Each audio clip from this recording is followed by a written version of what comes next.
विधानसभा चुनाव को लेकर सपा का बड़ा फैसला। सपा का ये फैसला बढ़ाएगा कांग्रेस की चिंता।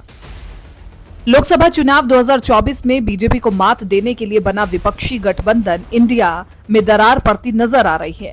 समाजवादी पार्टी के एक के बाद एक कई फैसले इंडिया गठबंधन के लिए मुसीबत खड़ी करती नजर आ रही है। एक तरफ इंडिया गठबंधन अपनी एकता को लेकर लगातार दावे करता रहता है, एकता को लेकर पुरजोर कोशिश कर रहा है, लेकिन मौजूदा विधानसभा चुनावों में ये एकता टूटती हुई नजर आ रही है।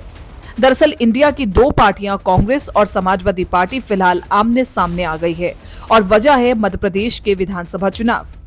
लोकसभा चुनाव में अब साल भर से भी कम का समय बचा है।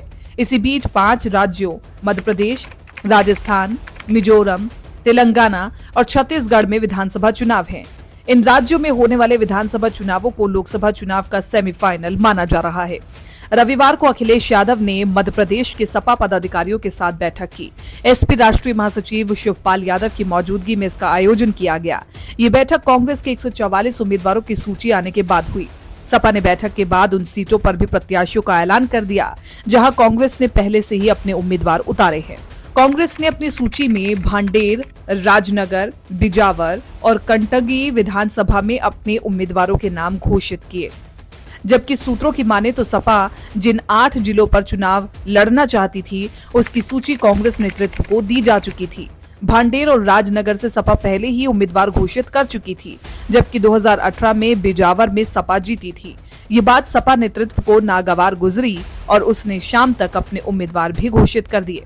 जिन 4 सीटों पर सपा और कांग्रेस के उम्मीदवार आमने सामने हैं, उसमें दोनों के दावों की अपनी जमीन है। सपा ने जिन 8 सीटों पर उम्मीदवार घोषित किए हैं, उनमें 2 कांग्रेस के पास और 5 भाजपा के पास है। 1 सीट पर उन्हीं का विधायक था। 4 सीटों पर कांग्रेस दूसरे नंबर पर रही, जबकि 2 सीटों पर सपा दूसरे नंबर पर रही। इसमें एक निवाड़ी सीट पर कांग्रेस ने उम्मीदवार नहीं उतारा है, इसलिए अभी नजर कांग्रेस की अगली सूची पर भी है कि क्या वो सपा के दावेदारी वाली बाकी 4 सीटों पर भी उम्मीदवार उतारेगी।